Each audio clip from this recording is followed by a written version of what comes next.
에베소서 6장 1절에서 4절까지 말씀인데요. 우리 함께 교독하도록 하겠습니다.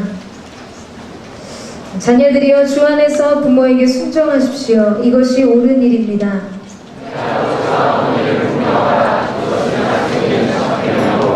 그러면 내가 잘되고 땅에서 장수하리라고 약속되어 있습니다. 아버지들이여 여러분의 자녀들을 노엽게 하지 말고 주의 교훈과 훈계로 양육하십시오. 아멘. 네, 여러분 오늘 여러 가지 사연이 많습니다. 지금 말씀이 중계가 안 되고 있는데요. 사이드에 앉으신 분들은 조금 말씀을 들으시면서 어려우실 수도 있을 것 같아요. 여러분 비로소 우리가 이때 알게 되는 사실은 무엇인가? 바로 이 자리가 VIP석이라는 거죠. 여러분이 그토록 기둥 뒤에 설교자와 상대편 앞머리와 앞머리를 잘 조준해서 보이지 않는 곳에 굉장히 소매진 곳에서 예배드리기를 기뻐하셨던 분들 다음 주에 이 앞쪽 좌석으로 모시겠습니다. 결정적인 순간에 참 여러분 그렇게 다 드러나게 되어 있어요. 그래서 조금 오늘 사이드 쪽에 조금 늦게 오셔서 뒤쪽에 앉으신 분들 말씀 듣기 어려우실 수 있지만 고르게 임재하시는 성령의 운행하심이 곳곳에서 역사하시기를 주님의 이름으로 축원합니다. 우리 옆에 사람에게 한번 인사할까요? 말씀 충만하십시오. 성경 충만하십시오. 오늘도 변함없이 우리 가운데 역사하시는 일하시는 하나님을 찬양합니다. 여러분이 기도해 주셔서 이스라엘 아울리스 은혜 중에 잘 마치고 돌아왔습니다. 아름다운 소식을 전하고 또 아름다운 소식을 가지고 돌아왔습니다. 많은 귀한 은혜들이 있었고 아름다운 영적인 추억이 있었던 것 같아요. 사실은 떠나면서는 굉장히 많은 부분들이 염려가 됐었고 부담감이 있었습니다. 저희가 떠나기 하루 전에 저희가 가는 이스라엘 모든 지역이 위험 지역으로 현재 분리되어 있어서 여러 가지 테러 위험과 어려움들이 있어서 여행자 보험 가입이 안 된다는 사실을 알게 됐었어요. 저희가 7대의 렌트카를 빌려서 팀원들과 제가 운전하면서 곳곳을 다녀야 되는 일정이었고 중간에 또 광야에서 야영을 하는 정말 이스라엘 백성들이 광야 생활을 했던 것들 좀 체험해보자. 그래서 야영 일정을 잡았는데 여행자 보험이 안 되는 거예요. 굉장히 본부에서도 염려하고 있었습니다. 저는 굉장히 이제 비행기 안에서 마지막 본부랑 통화를 하고 도착하면 새벽이든 오밤중이든 바로 보고를 했어야 하기 때문에 이스라엘에 도착하자마자 정말 비행기 바퀴가 땅에 닿는 순간 핸드폰을 켰어요. 근데 이게 검색 중이라는 단어가 뜨면서 계속 서비스 안 됨이 뜨는 거예요. 몇 번을 반복해도 마찬가지였습니다. 짐을 찾으러 나오는 중에 수십 차례를 껐다 켰다를 반복했는데도 먹통인 거죠. 모든 팀원들이 자동 로밍으로 다 변경되는 순간 제 핸드폰만 안 되는 거예요. 드디어 전쟁이 시작이 됐습니다. 이후에도 제 차바퀴가 펑크가 나거나 미끄러져가지고 물에 빠지거나 이런 일들이 또 있었어요. 저희가 공항에 도착하자마자 이유 없이 카메라 2대에 셔터가 눌러지지 않아 사진을 찍을 수 없는 일들이 발생하기도 하고 렌터카를 받아야 되는 상황 안에서도 갑작스럽게 엄청난 양의 디파짓을 요구하는 바람에 오랜 시간 지연이 되기도 했습니다. 결국에는 한국의 비행기 바퀴가 닿는 순간까지 제 핸드폰은 먹통이었어요. 한국 본부와 굉장히 긴밀하게 연락이 되어야 되는 상황인데 연락을 할 수도 없었고 받을 수도 없는 상황이었습니다.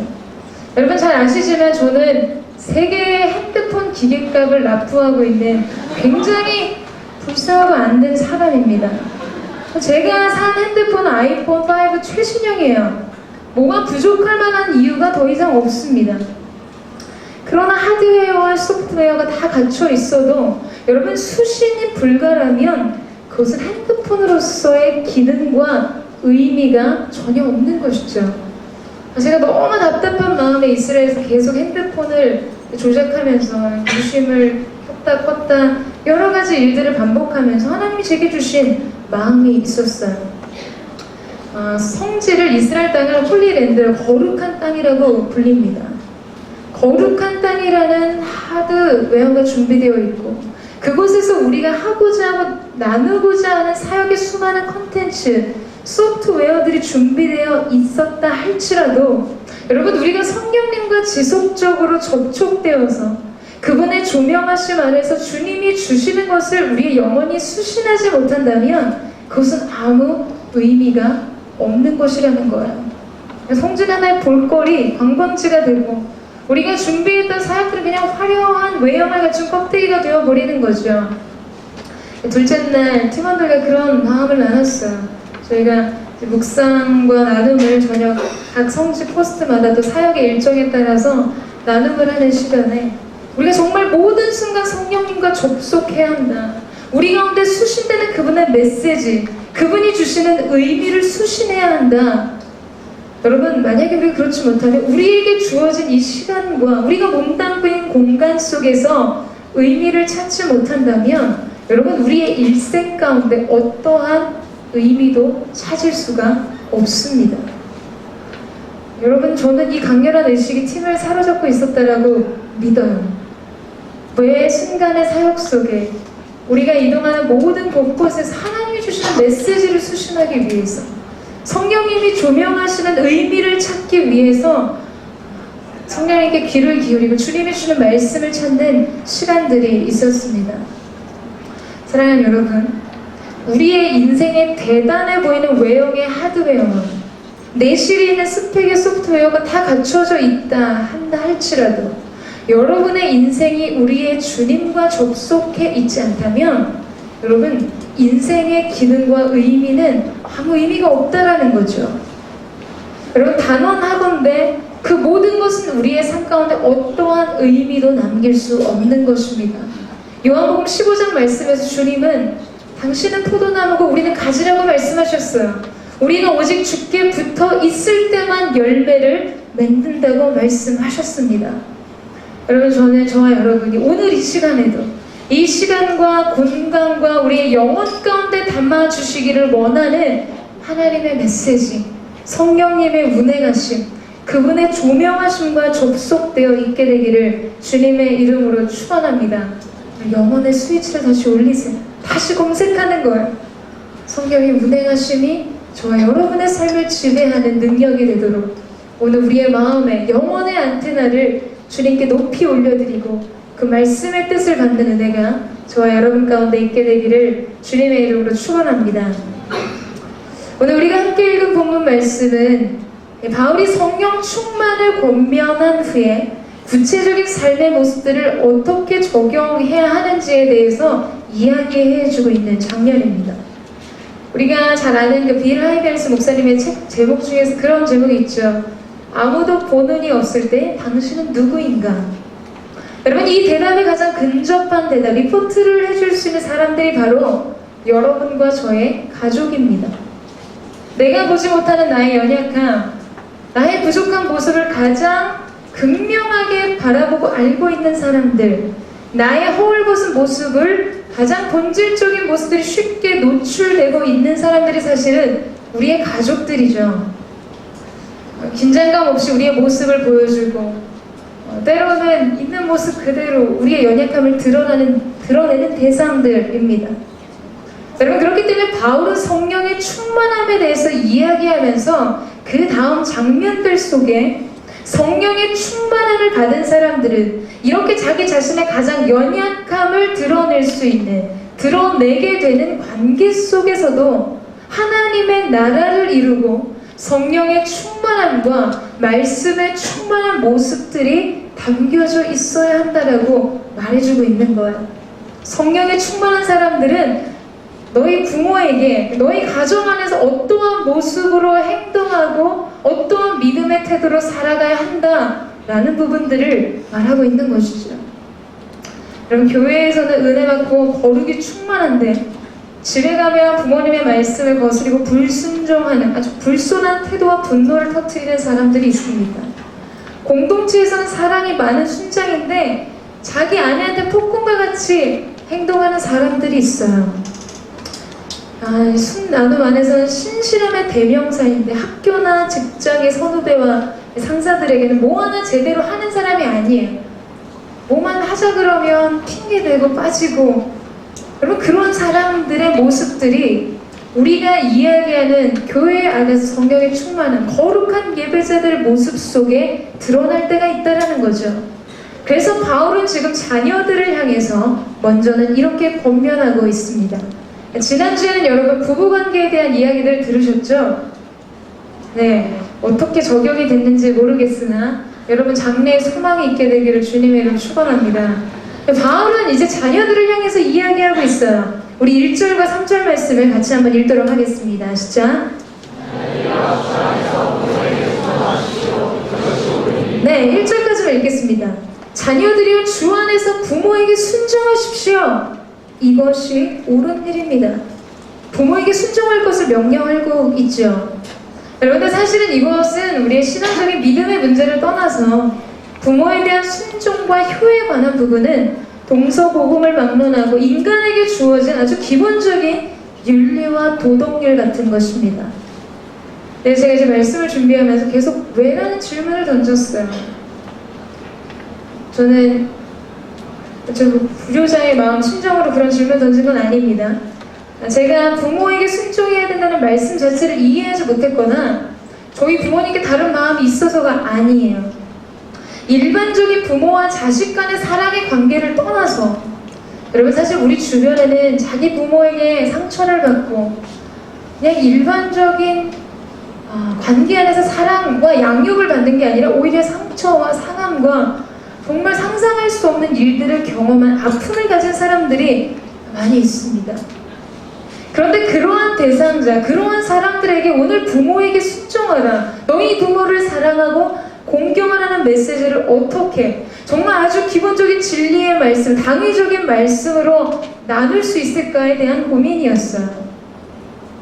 여러분의 부모님이 여러분을 어떻게 대하고 어떻게 양육했고 어떠한 마음으로 케어했던지 간에 말씀은 우리 가운데 너희 부모에게 순종하고 너희 부모를 공경하라고 가르치고 계십니다.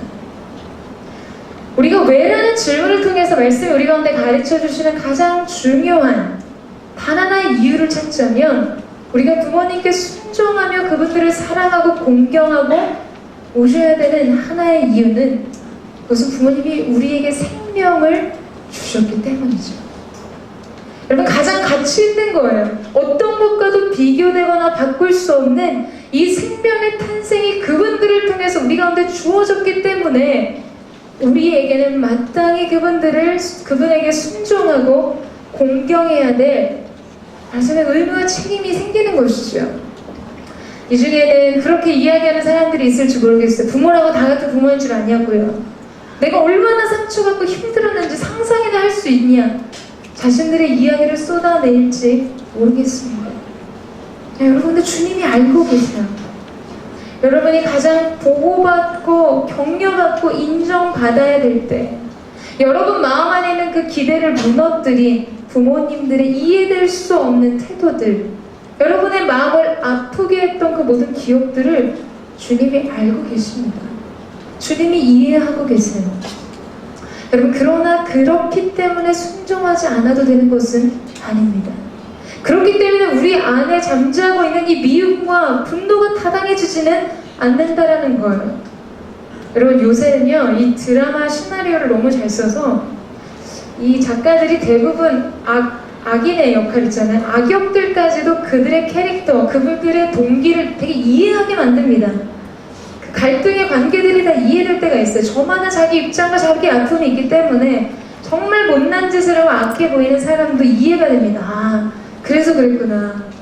범죄를 저질러도 범죄의 동기가 마음이 뭉클하면 이해가 됩니다. 네. 여러분 그러나 이해된다고 해서 그렇게 해도 되는 것은 아니라는 거죠. 우리의 삶이 이해되는 인생의 수준을 살면 여러분 그곳에는 상이 없어요. 나는 상처받았기 때문에 내 부모가 이 정도밖에 못해줬기 때문에 가정 형편이 이랬기 때문에 나는 이럴 수밖에 없었다. 이해합니다. 여러분 그러나 그런 인생에는 영광이 없어요. 상이 없습니다. 우리가 잘 알고 있는 롯의 이야기를 여러분 한번 볼까요? 롯이 남편을 죽고 기업을 대신 물어줄 시아버지, 시아주머니들도 다 죽었어요. 정말 이 나오미가 며느리에게 면목이 없어서 너의 땅으로 돌아가라. 너의 백성에게 돌아가서 새 삶을 살아라 라고 이야기합니다. 여러분 가야죠. 친정으로 돌아가는 룻의 모습 이해가 됩니다. 여러분 그러나 상은 없다는 거예요. 룻의 삶 가운데 만약 나오미의 권면, 나오미의 이야기를 듣고 자기 민족, 자기 땅으로 돌아갔다면 우리는 그의 마음을 이해할 수 있지만 그 너머에 감춰두신 하나님의 상과 하나님의 놀라운 계획을 볼 수는 없었을 것입니다. 어머니 그게 무슨 말씀입니까? 당신의 하나님이 나의 하나님이고 당신의 백성이 나의 백성입니다. 여러분 우리에게 주어진 이 마땅해 보이는 생각을 넘어서 그 이상의 반응을 보일 때 여러분 그러한 인생에는 상이 있습니다. 영광이 있다는 거예요. 여러분 그래서 롯은 결국 보아스를 만나서 이 다윗의 증조모로 메시아의 계보의 영광스러운 여인이 되죠. 하나님의 섭리를 드러내는 믿음의 여인으로 추앙받게 됩니다. 여러분 저는 여러분의 인생이 그러한 삶이 되기를 축복합니다. 여러분의 삶을 이해해요. 그럴 수밖에 없는 삶을 이해합니다. 마땅히 그런 반응을 보일 수밖에 없는 여러분의 아픔과 상황들을 이해하지만 그 모든 것을 넘어서는 인생을 살게 되기를 주님의 이름으로 축원합니다. 여러분 노아의 아들들을 보세요. 포도주에 얼큰하게 취한 아버지가 창피한 줄 모르고 옷을 다 벗고 주사를 부리죠. 이 사건은 한 번으로 기록되었지만 단 한 번의 사건이 이렇게 기록되었을까 알 수 없어요. 한두 번이 아니었을 수도 있습니다. 그런 아버지에게 아들들이 화가 나고 부끄러웠어요. 여러분 그러자 함이 나가서 어떻게 하죠? 사람들에게 자기 아버지의 수치를 드러냅니다. 우리 아버지를 술 먹고 취해서 옷 벗고 저렇게 자고 있습니다. 이해가 가죠. 그런 추태를 부리는 아버지를 받아들일 수 없는 그의 마음의 속상함과 분함과 마음의 상함이 이해가 되죠. 그럴 수 있습니다. 여러분 그러나 그런 인생의 수준에 멈춰있는 자들에게 상이 없어요. 하나님 주시는 영광이 없습니다. 결국에 아비의 수치를 덮고 가린 셈과 야벳은 하나님이 주신 축복이 있었어요. 그러나 자기 아버지의 수치를 드러낸 함의 인생에게는 저주가 임합니다. 사랑하는 여러분, 여러분의 삶 가운데 주어진 그 모든 것, 이해를 뛰어넘는 인생을 사시기를 주님의 이름으로 축원합니다. 그럼에도 불구하고의 삶을 사는 거예요. 그때 하나님이 여러분의 삶 가운데 주시는 영광과 상과 축복이 기다리고 있을 것입니다. 여러분 그런 삶 살기를 원하십니까? 정말 말씀 앞에 순종으로 반응하기를 원하십니까? 그 은혜가 있을 것입니다. 우리 2, 3절 말씀을 함께 볼까요? 아까 읽지 않았는데 우리 다시 한번 2절과 3절 말씀을 같이 한번 읽겠습니다. 시작.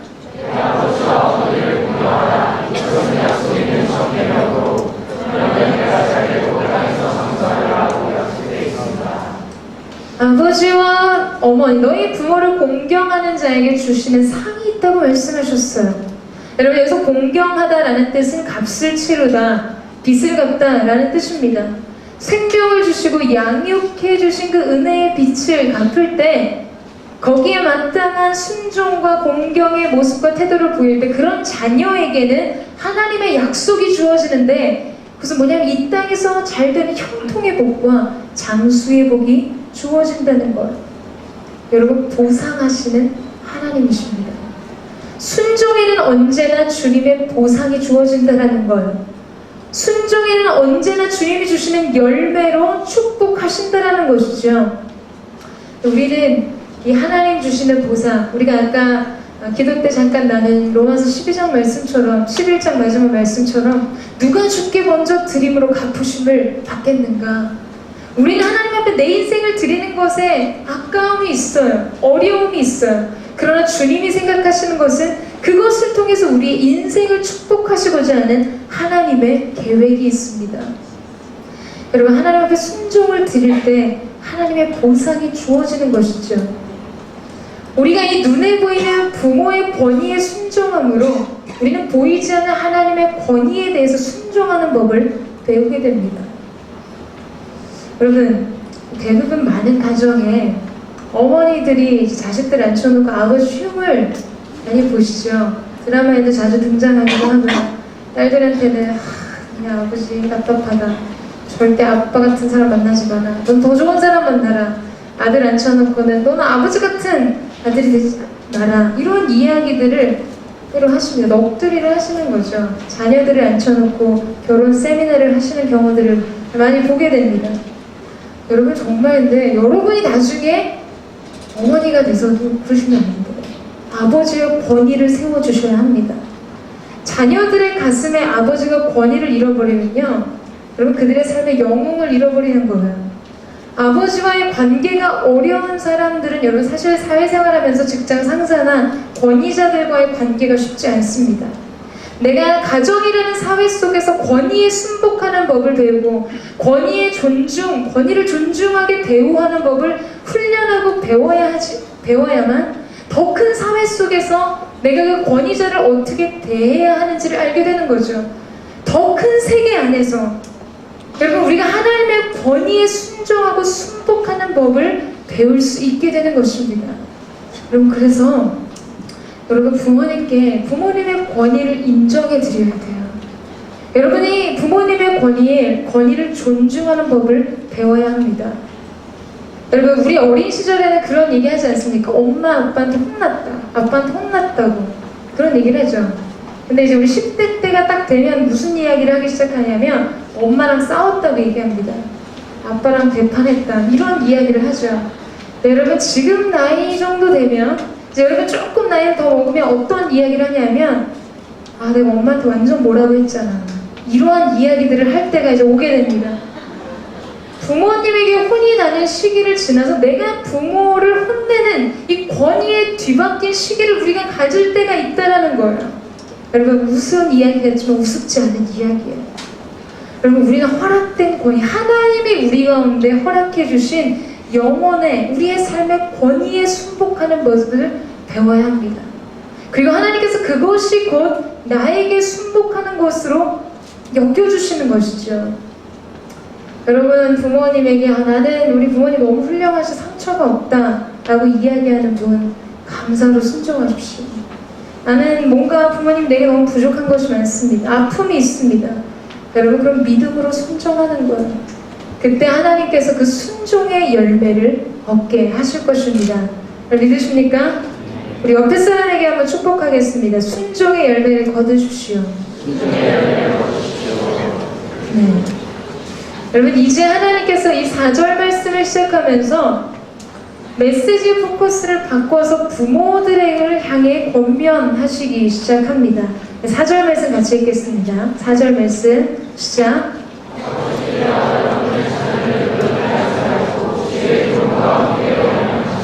네, 여러분 이 말씀을 딱 봤을 때 우리에게 드는 마음이 뭘까? 여러분 우리는요 우리의 삶에 하나님이 딱 나한테 주시는 말씀에만 반응하면 돼요. 자녀들아 부모에게 순종하라. 아니 부모가 잘해야지. 내 마음을 노엽게 하는 부모 어떻게 할 겁니까? 이런 토를 달지 마세요. 하나님은 모든 사람에게 말씀하십니다. 우리가 그 핑계와 그 변명과 그 입장을 설명하기도 전에 하나님 바로 4절 말씀에 부모님들을 향한 권면의 말씀을 시작하고 계세요. 여러분 우리가 삶을 살 때 정말 이 말씀 누가 들어야 되는데 나도 잘해야 되지만 너도 잘해야 된다라고 말할 필요가 없습니다. 하나님은 모든 사람에게 필요한 말씀을 주시는 분이세요. 자기 말씀에 반응하는 것이 자기 복입니다.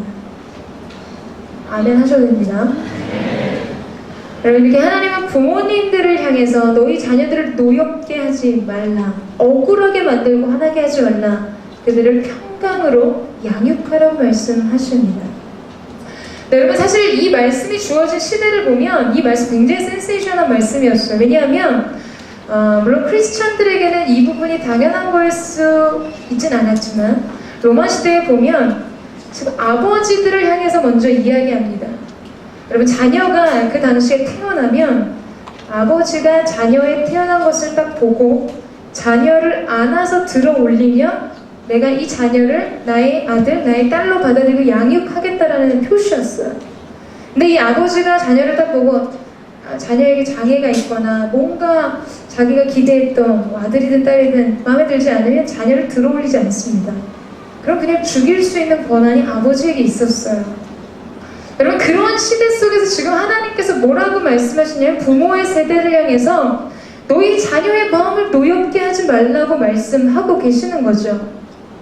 아버지의 권위가 자녀의 인생과 생명을 결정할 만큼 그 막중한 것임에도 불구하고 하나님은 자녀들에게는 순종을 가르치시고 부모들에게는 왜곡된 사랑과 그 모든 것을 버리고 주의 교훈과 훈계로 양육할 것을 명령하십니다.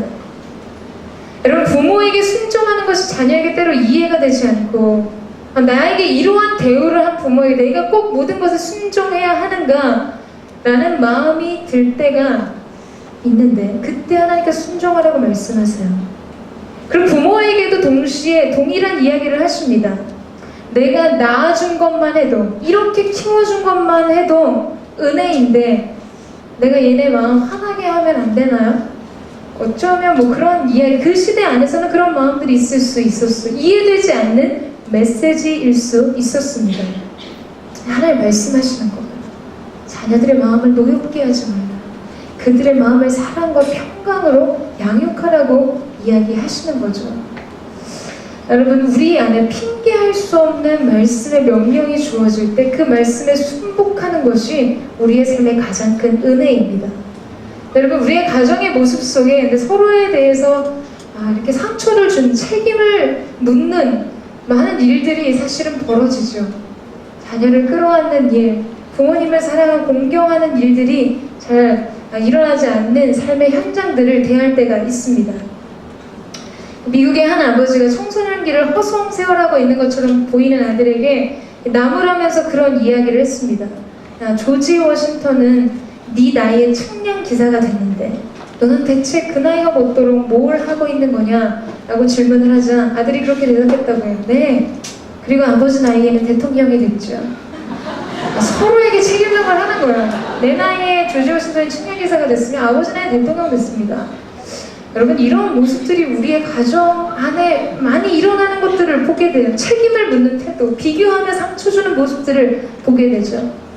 제가 얼마 전에 그 한 집사님과 상담을 한 적이 있었어요. 이 자녀가 집에 와서 부모랑 전혀 말을 안 한다는 거예요. 부모를 마치 투명 인간 대하듯 한다는 거죠. 이야기를 쭉 들어보는데 상당한 책임이 서로에게 있는 것들을 느꼈습니다. 근데 이 집사님은 부모의 입장에서의 책임의 문제, 당신이 얼마나 자녀에게 상처를 주고 그게 마음 아플 수 있는 것인지를 전혀 모르시더라고요. 내가 사랑해서 내 딸한테 한 일인데 그거는 내 딸이 오해를 하는 거다. 내 진심은 사랑이었는데 그거는 잘못된 거다 라는 이야기를 계속 하시더라고요. 여러분, 때로 이 왜곡된 사랑이, 잘못된 사랑의 표현이 진심을 가릴 때가 있습니다. 여러분, 생각보다 여러분의 부모님들은 여러분이 부모님에게 얼마나 때로 여린 마음으로 상처를 받는지, 마음이 상했는지, 아픈 마음을 갖고 있는지를 잘 모르세요. 왜냐하면 그분들의 모든 행동이 뿌리는 사랑이었기 때문에, 너 잘 되라고 했기 때문에, 너를 사랑하기 때문에 한 일이기 때문에 여러분 당연히 그것을 나이가 들고 철이 들면 이해할 거라고 생각하십니다. 여러분에게 어떻게 전달되었을지 모르는 경우가 있다라는 거예요. 저희가 이번 그 아울리치, 이스라엘 아울리치 기간 중에 베들레헴 지역의 팔레스타인 난민촌 지역에 들어가서 사역을 한 적이 있었습니다. 그 중에 어린이 캠프, 코리아 캠프가 있었는데요. 어린이들을 토대에서 시간을 함께 보냈어요. 여러 가지 프로그램 중에 한 일부가 함께 애들이랑 이제 찬양하는 시간을 가졌습니다. 저희가 이제 사랑과 축복의 마음을 담아서 열심히 율동을 하는데 어떤 한 동작을 할 때 아이들 태도와 반응이 이상하다는 걸 느꼈어요. 처음에 몰랐죠. 근데 이제 반복할 때마다 뭔가 조금 왜 이러지? 이런 부분들이 생겼어요. 어떤 형제분은 그 아이에게 그 율동은 아니고 모션을 계속 했는데 얘가 막 인상을 찡그리면서 엄마한테 피해서 도망가니까 마음이 상했어요. 내가 그렇게 싫은 걸까? 아이들에게 내가 그렇게 호감이 없는 걸까? 그런 일들도 있었습니다. 어린 아이일수록 유독 그 동작을 하면, 그 율동을 할 때 엄마한테 피해서 도망가거나 표정을 찡그리고 얼굴을 돌렸어요. 바로 이 동작이었습니다. 이 동작이었어요. 무슨 율동을 하고 이런 거 있잖아요. 뭐 애기가 너무 귀여워서 안녕 이런 거 있잖아요. 저희가 이제 찬양을 해서 그 동작 중에도 이런 동작이 있었는데 이 동작만 하면 애들의 표정, 낯빛이 되게 좋지 않는 거예요. 엄마에게 막 도망가고 얼굴을 가리고 대체 이게 무슨 일일까 라는 생각을 했습니다. 제가 사역 영상을 하나 준비했는데요. 여러분 한번 주의 깊게 보세요. 그 동작을 할 때 어린아이 2명이 도망가는 것을 볼 수가 있습니다. 그래서 나중에 형석이가 이거 하지마 이런 장면이 잡힌 영상이 있는데 한번 보시겠어요?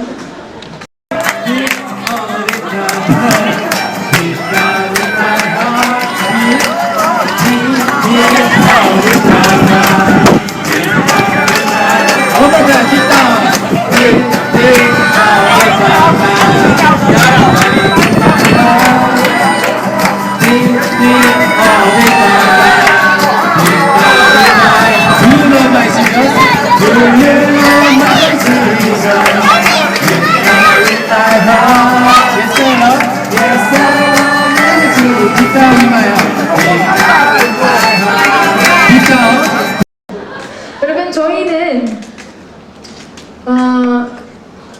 정말 사랑의 마음이었죠. 우리 사랑의 표현, 예수님이 우리 안에 사랑의 깊이를 표현한 동작이었어요. 근데 애들한테는 여러분 되게 웃으면서 너 맞아볼래? 너 혼나볼래? 이러한 메시지를 전달이 된 거죠. 우리의 마음의 진심과 우리 마음에 담긴 것과 상관없이 한껏 웃으면서 애들을 향해서 혼날래? 맞아볼래? 이런 메시지를 계속해서 보낸 거예요. 너무나 천연덕스럽게 계속해서 보낸 거죠. 여러분 이게 더 웃으면서 이 메시지 하는 게 더 무섭지 않겠습니까? 애들이 봤을 땐 굉장히 기이한 모습이었겠죠. 여러분 제가 그 이야기를 전 몰랐었어요. 왜 그런지 몰랐다가 나중에 이거 하면 안 된다. 이게 그들에게는 혼날래? 너 맞는다. 그만해. 이런 뜻이라는 걸 이제 알고 경악을 한 거예요.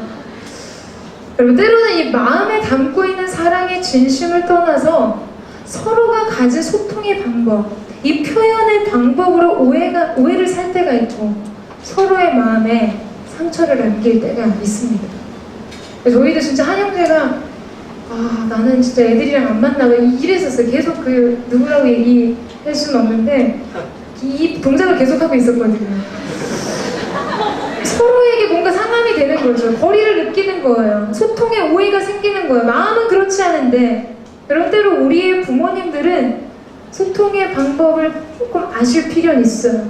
이건 사랑이야 라고 말씀하시는 것을 자녀 세대에서는 인격적이지 않고 존중하지 않는 메시지로 거절감으로 받아들일 때가 있죠.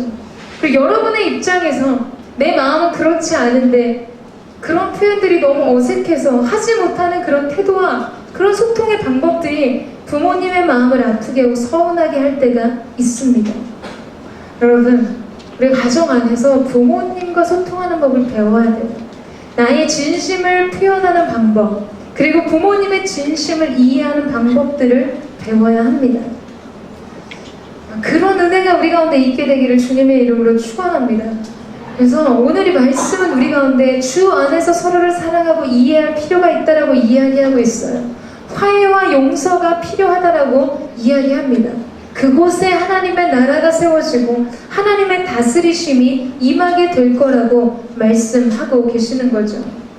여러분과 제가 살펴본 이 말씀은 우리에게 하나님께서 이 부모를 향한, 자녀를 향한 말씀을 주실 때 주 안에서라는 메시지를 담아서 주고 계시는 것을 볼 수가 있습니다.